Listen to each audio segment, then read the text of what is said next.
So I'm probably delusional making this video, but I'm going to make it anyway. So here's the thing. I've had people come to me or send me messages saying that, oh, just focus on your life. Just focus on yourself. Do your thing. Don't worry about anything else. Don't worry about what is going on around you. Don't worry about what is going on with other people. Don't worry about what is going on in the community, in the society. Just don't worry about that. Live your life as long as your tummy is full. That's all that matters. As long as you're healthy, that's all that matters. As long as your kids are taken care of, that's all that matters. If you had told me that 10, 15, 20 years ago, I would have taken that on board, or I would have embraced it without a question, without thinking about anything else. I would have just said, you know what, you're right. Because that is where I was at the time. But as you mature, as I've matured, you start to look at life differently. Life takes on a new meaning. It does. So this is where I'm at as I'm making this video. I'm at a point in my life where I'm saying, no, I can't just live my life for myself. It is not just about me. It is not just about my stomach. I have a responsibility to my children, to my friends, my family members, to my community, to society. I have a responsibility. I have an obligation. I have a part to play as an individual. Because here's the thing, history will judge me. History will certainly judge us. So this is where I'm coming from with this video. Yes, you might look at your life, or I might look at my life and think, oh, I'm just insignificant. My words, my actions don't really mean much. But they do.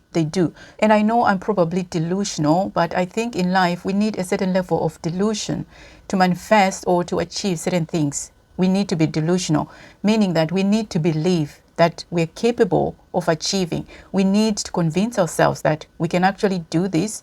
We can. So that's the level of delusion we need. So how does this relate to us as Zimbabweans, as a community, or as a country, as citizens of Zimbabwe? Where does this come into play? Looking at our problems, our challenges, and if you've been watching my videos for a while now, then you already know that there are certain words I don't like to use in my videos. But when I talk about our challenges, our problems, or our struggles, then I'm sure you know what I'm talking about. If you're a Zimbabwean, you already know what I mean. So the source of our problems as Zimbabweans, in my opinion, the real source of our problems lie within us. Or I could say the solutions lie within us. They lie within you and me. Number one, responsibility to others. Because if we approach life thinking, okay, I'm just going to live my life as long as my tummy is full, as long as my kids are happy, healthy, as long as I have this, then I don't need to worry about anything else. Because as I already said in the beginning, I have a responsibility to my community. I have a responsibility to my neighbor. I have a responsibility. Me as an individual who lives in a community, who lives in a country, who lives in a society. And by the way, this goes for everyone, not just Zimbabweans, everyone. Whether you're Nigerian, whether you come from Ghana, whether you're British, we as people, we have responsibility to our fellow men. So if we get to understand that we have responsibility to each other, then you won't approach life in such a way that disregards the needs of others, the pain of others. You won't approach life like that. So when you do things or when you say things, then you will consider that you naturally, you will have that in your mind, in your spirit, in your soul. So we have a responsibility to others. That's number one. Number two is thinking about the future generation. Our actions or lack thereof carry so much weight, a profound weight in shaping and influencing the world of tomorrow, the world that our children will inherit in the future, our grandchildren. Our actions will affect the world that our children will inherit. How will history judge us? How will history judge me? How will my actions be seen 10, 20, 100 years from now? As we do what we do, as we say what we say now, today, these are the questions that we ought to be asking ourselves. How will history judge us? How will our kids judge us? How will they be impacted by our actions? The next thing I want to talk about is pride and dignity. It is not always easy to uphold those values, those standards, pride, dignity, and so on, amid chaos. In the face of those challenges that we're currently facing, it is not always easy. It is not always easy. But this is the part I want us to try and understand. These challenges that we're currently facing as Zimbabweans could also be as a result, or could also be because we have lost our pride and dignity as Zimbabweans, as people. We have lost those important values as people. We have lost those important values, because if I have pride and dignity, I'm going to hold myself accountable for my actions. If I have pride and dignity, I'm going to be kind, compassionate, and considerate of others. If I have pride and dignity, I'm going to hold myself to higher standards. And if I have pride and dignity, and if I hold myself to those high standards that come with pride and dignity, then I'm going to expect those same standards in other people. Because I hold myself accountable and I live by those standards myself, then I will expect those standards.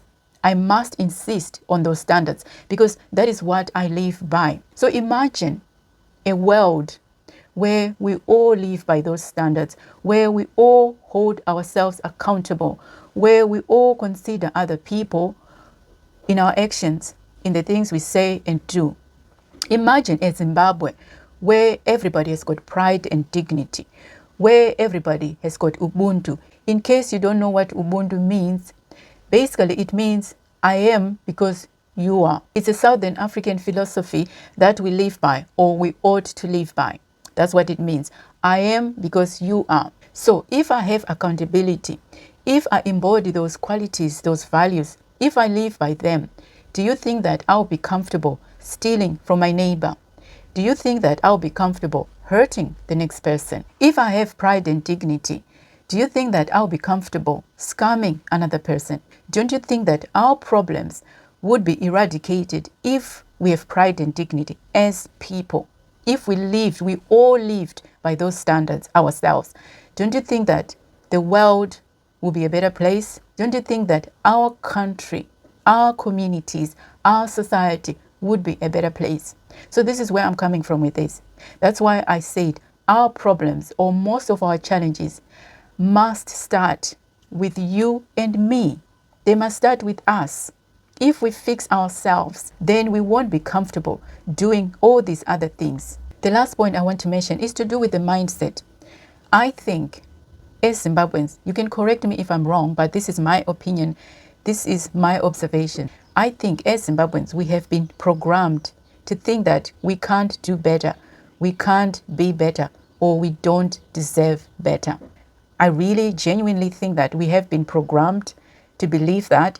And I think as of now, we believe that to a greater extent. I'm not saying that's everyone, but I'm speaking in general terms.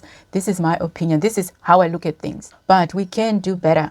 We can be better, and we deserve better. So it's about a shift of mindset. We need to shift the way we think about ourselves as a community, as citizens of Zimbabwe. We need to shift our thinking. Because here's the thing, what you focus on magnifies. If you focus on the negative, then that is what will magnify. But if you focus on the positive, on the possibilities, that will magnify as well. Hopelessness or negativity does not have to become our state of being. It does not have to become our default setting. There is power in our convictions. There is power in our actions. There is power in our words. We are powerful. No one, and I mean no one, is insignificant. We are all powerful. We all have power within us. It doesn't matter whether you're rich or poor. We are powerful as we are. We as Zimbabweans, and I always say this, we as Zimbabweans are resilient. We are a resilient people. And I admire that about us. Despite our challenges, we remain resilient. And we've got historical events to prove that.